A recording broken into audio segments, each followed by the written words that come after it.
Hello and welcome to another booktube video from me, Lauren, from Lauren and the Books. We're in the winter setup. David and I have, I've got my Christmas t-shirt on. David and I have started getting prepped for Christmas today, which means I actually started filming vlogmas today because I'm filming a vlog of us putting up Christmas. And day one is always move stuff around to the Christmas setup, get rid of Halloween and get Christmas in. So that's what we've been doing today. Magical. Make it magical. I was saying it's a lot of work, but not much sort of results after the first day. No. But yeah, we've done very well, haven't we, David? We have. You had a very good day. A very good day. But today I am talking about what I read in the second half of October. I read 6 books in the second half of October. I will link my reading wrap up from the first half of October. David's over there having an absolute dust up. It's lovely to see. In his pants, no less. But I'm going to be talking here about the books that I read in the second half of October. The first one was an audiobook. I listened to Aristotle and Dante Discover the Secrets of the Universe by Benjamin Alire Sayens. Now I got sent, here it is, Aristotle and Dante. God, this is better, is it, when you're sat near the books? Aristotle and Dante Dive into the Waters of the World, which is the sequel to the original. So I thought, well, I need to get round to reading that, the first, if I've been sent the second. Now, if I'm being honest, I listened to the audiobook of it. I think I would probably listen to the audiobook of the second one as well, because it's narrated by Lin-Manuel Miranda and it is amazing. Now, I love Lin-Manuel Miranda anyway, but it was just such a good audio narration, and I think maybe a lot of my enjoyment of it came from Lin-Manuel Miranda's narration. I found the whole thing very deep, and maybe even a little bit too deep, particularly as it was a sort of YA book about friendship and love, and there was a lot of sort of like philosophical bits that are a bit whew for me. And also, I don't know, well, this isn't a spoiler because if you're going to read it then you'll find out, because I've just told you there's a sequel. So there's some dicey stuff in it happens, but knowing that there was a sequel, I knew that the dicey stuff amounted to nothing. So, because I knew that there was a sequel with both of the boys in. So yeah, it was like a lovely coming of age story, as I said, about friendship and love and everything. But I think I would listen to the second one because of Lin-Manuel Miranda's narration. So I've given that 3 stars. Next up was Hostage by Claire Mackintosh. Now this was a tricky one because I haven't got a copy of this because I got it out from the library. Claire Mackintosh is an author of crime thrillers, although I do believe she's gone into women's contemporary. I think she's written a women's contemporary fiction book now, but the only books I've read by Claire Mackintosh have been crime thrillers. The first one being I Let You Go, which is my favourite of hers. I've read almost all of hers, I'm sure, but I Let You Go was my firm favourite, and then as they've sort of gone on, I've become a little bit less interested in them. However, I can't deny this was called Hostage, and it was about a woman who works as a flight attendant, and she is going to be working on a highly anticipated and highly sort of publicised direct flight from London to Australia, and there's this flight she's working in business class, and there's celebrities on there, there's all sorts on there, and while she's on the flight, she receives a sort of threatening message which says, like, we've got access to your daughter, and if you don't do what we say we want you to do, then there'll be consequences. Now, I was absolutely gripped by this. It was a real page turner, and I can't deny that it was an enjoyable reading for me, in that I was having an absolutely sort of like, well, I can't stop here, and I actually read it in, I think, about 2 days. Like, I really read it very quickly, particularly as I was at work for those 2 days as well. Like, I stayed up late reading it and everything. But there were some sort of problematic issues in here, which has meant that I felt like I couldn't give it more than a 2-star. The first one being the sort of portrayal of climate activists in this. I feel like they're given a really bad rap, and no sort of redemptive features, or no sort of like background into that. However, when I read the afterword, she had done some research into this, and I thought, well, you've done your research, but why have you just made everyone, like, basically everyone who has anything to do with climate activists seems like a nutter in this book. So I felt a bit disappointed in that. And also there is, and I find this sadly more and more common, that there is an inclusion of an act of, I've just lost my hearing, hold on. There is inclusion of an act of sexual assault purely to move the plot along, which I think is lazy. I think it's horrific. Like, I think it's really disrespectful. And yeah, disappointing really, because there could have been, and again, I don't want to ruin the plot of this book, but yeah, there was the inclusion of an act of sexual assault, which was basically a plot point, and it felt like an afterthought, to be honest. It felt like an afterthought. So yeah, I couldn't give it more than 2 stars, but that's not to say that I wasn't completely gripped by the whole thing. But I put this on my Instagram review, and I think a lot of people feel like this about thrillers, in that, yeah, like, there's some dicey stuff in there, but they bloody do make you turn those pages. And I hadn't had a page turner in this sort of way that for a long time. So yeah. But then the next one I read in an hour. So the next one is Heartstopper Volume 4 by Alice Oseman. You would have seen me reading this if you joined in with the Cozy Reading Night live event. David and I, we had an autumn Cozy Reading Night last Monday, and this was one of the books that I read. I've returned it to the library now. This is the 4th in the series of the Heartstopper volumes. Now, this is a series of graphic novels about a couple, Nick and Charlie. And then, I just keep looking at my red chin. I think it's when my foundation's worn away. I can hear something really... Is that your water I can hear? Have you got sparkling water? Yeah. Oh my God, that is so loud. I thought it was water going through the pipes. No, it's my fizz. It is the loudest thing ever. David's sparkling water is popping. Yeah, so this is the 4th in the series about Nick and Charlie and their relationship. They're just the most beautiful things I've ever read, and in that Cozy Reading Night you would have seen that I was crying one minute and laughing the next minute, and that's how it's been for these books. Like, they're just amazing. This one in particular, like, something else I find amazing is that I can't believe that such little passages of writing, I know it's accompanied with illustrations, but such little passages of writing can evoke such emotion from me. Like, it's just amazing, and Alice Oseman's doing a wonderful job with it. Now, this is being made into a Netflix series.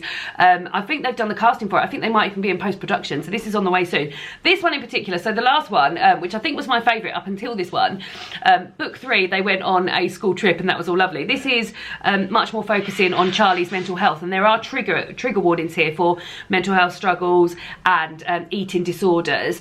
And what I really admired and respected in this book is that it covered the topic of, like, mental health and not being able for it not to be able to be cured by love, which sometimes in a lot of books I've read is like, all you really need is a good shag and your mental health will sort itself out. And like, this was really like real. Like, Charlie's relationship with Nick, it's full of love, and they love being together and they love one another so much, but that wasn't he needs professional help to help him with his mental health issues. And I just thought, well done to that. And like, it made a very complex issue seem quite simple in terms of it not being cured by love, which I've in so many other books I've read. Yeah, it just feels mad. So yeah, I gave that 5 stars. Absolutely loved it. That is now my favourite. Every time I've read one, they've got better and better. The last one, volume 5, is going to be the last in the series, so that is heartbreaking for me, but can highly recommend. Please do read them, please. Next up was an audiobook I read. Now, I read this in 2 sort of sessions because I got it out from my Libby app and it needed to go back before I'd listened to it. So, and I don't love doing that, and it really does impact on my enjoyment of a book, particularly like an audiobook that's plot heavy and character heavy, that I then have to wait another 3 weeks to listen to it again when I may well have forgotten some bits. But that was The Reading List by Sarah Nisha Adams, and this was lovely and heartwarming and really hammered home the importance of library and community, and was just enjoyable, really. And I love books about reading, and I love books about books, and I don't feel like I've read many books about libraries and about libraries in the way that this library is presented, as a sort of community hub and support for the 2 main characters that we're following here, both of whom have recently had losses in their lives and are dealing with grief. And yeah, it was very heartwarming and very nice, and I think if you were to read this, you would have a lovely time with it. And yeah, like I said, I like books about books about reading, and there's a lovely sort of reading list where they work their way through this reading list, many people in the book really, and I'd read all but one, I think, of the books on that list. So that was very enjoyable as well to hear their thoughts on those books when I've read those books. Was it a little bit long? Probably. Were the sort of extra characters in it a little bit sort of unnecessary, superfluous, I think I said. Yes, probably, but I still really enjoyed it. I gave it 3 stars.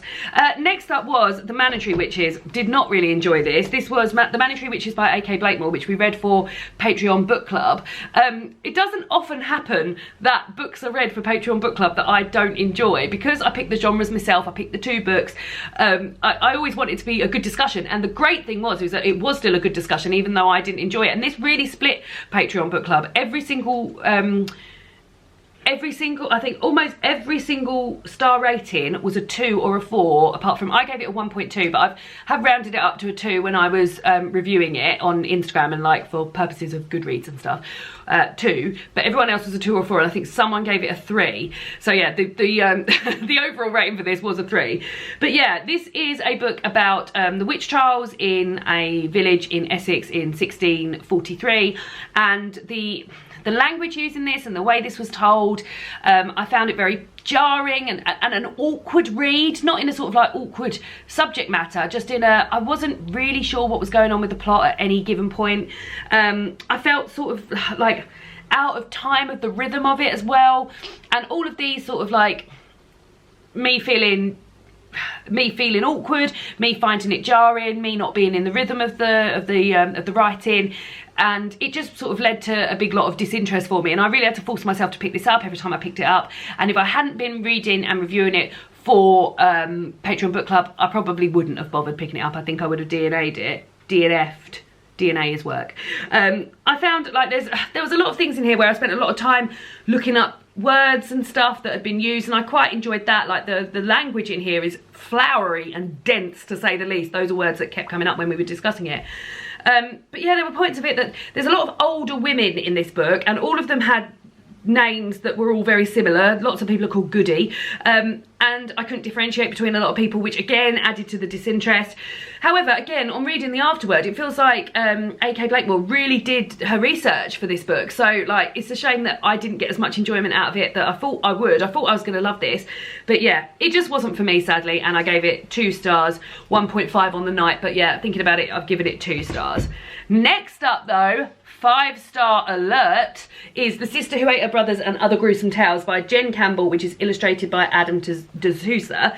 Now, this is a creepy as fuck book about fairy tales, fairy stories from around the world, which David and I loved. We started reading this when we were on holiday, and we were reading it aloud to each other, and they are so creepy, but with such a sort of charm around them. We really enjoyed it. I'm a bit of a scaredy cat, but I feel like this was the sort of just the right level of scariness and creepiness for me. And what I felt like I really enjoyed in here was that the sort of comeuppances, there weren't always comeuppances for the bad people in here, but I liked the comeuppances for the sort of the creepier of the people in there. So it took me right back to sort of like reading fairy tales when I was younger, but this time with great representation, which I would like, it was just perfect, and I would expect no less from Jen. I knew that anything she writes has amazing representation. I loved hearing the familiar fairy stories, and I also liked learning new ones, but yeah, I really loved it. My favourites were the house that was filled with ghosts. There's a lot of mentions about tea in that one, and I really liked that. And then the other one was fucking well creepy, about the scorpions. Is it The Son of Seven Mothers? The Son of Seven Mothers were really enjoyed. Here's a picture here that depicts the stepmother of the boy here, and her burping up and sort of coughing up loads of scorpions, which was just creepy. So yeah, very much enjoyed that. And then the last book I read in the month was The Fell by Sarah Moss. This is out on the 11th of November. So it's out any minute now. Now, this was my first experience of reading a sort of pandemic novel, a COVID novel, in COVID times. So this was written last year, I guess, and then sort of follows a point in the pandemic in the UK when everybody is having to stay in their houses, no shops are open, etc, etc. And the main character it follows, Kate, has had an alert where she's come into contact with somebody with COVID and has been told to stay at home for 14 days with her son. Now, this was a really, really unusual experience, sort of reading this pandemic novel, having experienced the pandemic. Last year, maybe even a couple of years ago, I read a book called The 7 Days of Us, and it was a pandemic novel set over Christmas where one member of a family had come back from, I think maybe somewhere in Africa, and had been working with people with a very contagious disease, and as a result they had to quarantine together. And I remember reading this book thinking, well, this quarantine malarkey sounds quite fun. I'd quite like that, not being able to leave the house and doing all of this. And now this has actually happened. It does not sound fun anymore. So it was an unusual experience to read something and it all to feel so real and so true. But this was, you really felt like you were in it, particularly as it was written in a sort of stream of consciousness. You're hearing from Kate, Kate's son, Matt, Kate's next door neighbour who is shielding herself. She has had cancer and is shielding. And then, I can't remember his name, but a guy from the mountain rescue team, I think his name might be Rob.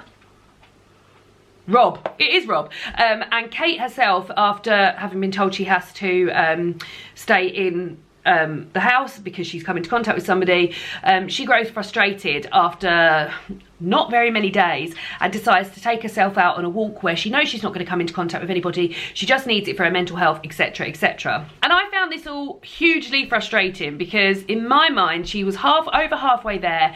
She had a garden that she could go into and spend some time there, and yeah, it was just she wasn't, there was also issues in there that her and her son are living some level below the poverty line. They're struggling to find, they haven't got any money to put the heating on, and they're struggling to find food to eat, etc. She grows a lot of food in her garden, etc. So I was thinking, she's not even sort of going out to, or like arranging for someone to come around and get food or do something like that. It just felt like a very selfish act, her going up into these fells and then falling over and having to be rescued, which just leads to a whole another group of like just annoyances for people who are doing that, volunteering to rescue people from these mountains, fells, I don't know, hills, and now having to come into contact with somebody who has tested positive for COVID. So yeah, I was very frustrated for Kate, and when I was watching Jen, second mention of Jen, Jen talk about this book in her reading vlog, I had just started reading it and I was feeling much the same as her because it is so frustrating. And it's sort of, I guess, individual experiences when reading this book, but I work in a hospital, and at the beginning of the pandemic I was working with doctors who were having to go on to the ward and work with people who were super sick and hearing horror stories about how sick everybody was. And that is so frustrating to then hear someone who wants to go out for a walk for her mental health, I understand, but sort of like justifying it to herself was just so frustrating. I felt like saying, God, I just wish I could give you sort of 5 minutes just chatting with one of the doctors that I worked with at the beginning of the pandemic and hearing some of the awful things that they had to sort of go through. And yeah, so I gave it 3 stars, but I did enjoy it, and it was an unusual reading experience to be reading a book about the pandemic whilst it was happening. But yeah, I was just so annoyed by Kate. I was so annoyed by her. So yeah, those are the 6 books that I read in the second half of October. What have you guys been reading in October? We'd love to hear. Have you guys read any of these books? And yeah, I'll see you all again soon for another BookTube video. Goodbye!